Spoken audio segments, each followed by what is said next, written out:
Assalamualaikum warahmatullahi wabarakatuh. Nama Natasha, NIM 22 2018 076. Di sini saya akan menjelaskan pengertian solvabilitas. Solvabilitas adalah kemampuan perusahaan untuk memenuhi semua kewajibannya. Solvabilitas menunjukkan kemampuan perusahaan untuk melunasi seluruh utang yang ada dengan menggunakan seluruh aset yang dimilikinya. Hal ini sesungguhnya jarang terjadi kecuali perusahaan mengalami kepahitan. Jenis-jenis solvabilitas adalah pengontrolan rasio yang baik akan memberikan banyak sekali manfaat untuk perusahaan dalam menghadapi segala bentuk kemungkinan yang akan timbul. Tapi seluruh kebijakan tersebut tergantung dari tujuan perusahaan secara general. Berikut merupakan tujuan dari perusahaan dalam menggunakan rasio solvabilitas. Untuk menggambarkan posisi perusahaan terhadap kewajiban kepada pihak kreditor untuk menilai kemampuan dari perusahaan dalam membayar semua kewajiban tetapnya termasuk dengan bunganya.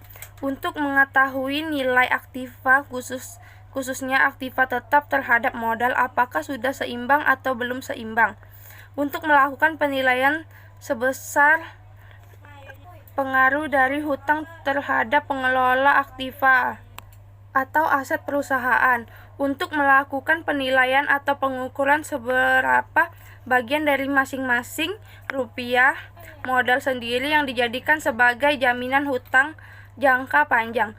Untuk melakukan penilaian seberapa besar dana pinjaman yang akan ditagih atau jatuh tempo terhadap modal yang dimiliki oleh perusahaan. Di sini ada contoh-contoh solvabilitas. Yang pertama, baik investor dan kreditor untuk menggunakan rasio solvabilitas untuk mengukur kemampuan perusahaan untuk memenuhi kewajiban mereka. Rasio solvabilitas yang paling umum adalah rasio hutang terhadap modal, rasio hutang, rasio ekuitas. Rasio hutang terhadap modal membandingkan total liabilitas dengan total ekuitas. Ini adalah perbandingan dari beberapa banyak uang yang investor sumbangkan untuk perusahaan dan berapa banyak kreditor yang telah didanai. Semakin banyak perusahaan berhutang kepada kreditor, semakin besar kemampuan perusahaan akan bangkrut. Rasio utang membandingkan total liabilitas dengan total aset ini menunjukkan jumlah aset yang didanai oleh kreditor. Sebaliknya, ini menunjukkan berapa banyak aset yang harus dijual untuk melunasi kewajiban. Rasio ekuitas membandingkan total liabilitas dengan total aset. Ini menunjukkan presentase aset yang dikontribusikan. Di sini saya akan menjelaskan tentang dana. Dana adalah sejumlah uang yang diperlukan oleh perusahaan untuk menjalankan kegiatan operasional. Jadi semua perusahaan yang membutuhkan dana untuk apa? Untuk menjalankan kegiatan operasionalnya, membeli persediaan, membeli gedung, membeli alat, dan lain sebagainya.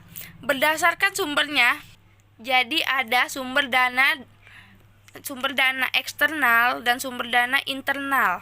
Ada neraca. Neraca dibagi dua menjadi neraca aktiva dan neraca pasiva. Aktiva lancar dan aktiva tetap. Aktiva lancar yang bersifat liquid, mudah digunakan untuk bertransaksi. Di sini ada kas, pendidikan, dan lain-lain. Dan di tetap ada gedung dan ada alat. Pasiva yang terdiri atas hutang dan modal. Aktiva adalah hartanya perusahaan, asetnya perusahaan, dan pasiva sumber dananya perusahaan. Jadi perusahaan mempunyai kas, mempunyai persediaan, dan lain-lain, gedung, alat. Kalau nggak dari hutang, dari modal.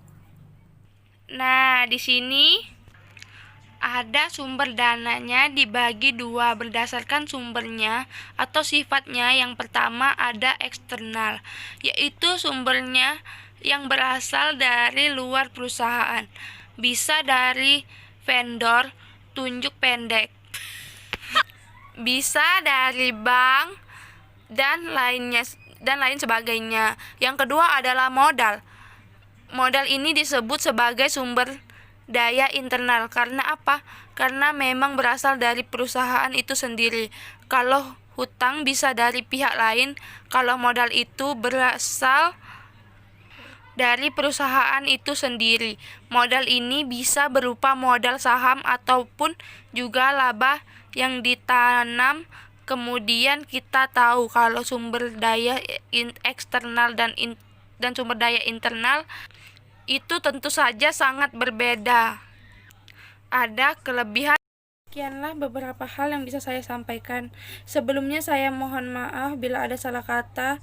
Yang sebesar-besarnya kepada Allah saya mohon ampun apabila dalam penyampaian tidak mungkin ada kesalahan kata. Saya akhiri. Wassalamualaikum warahmatullahi wabarakatuh.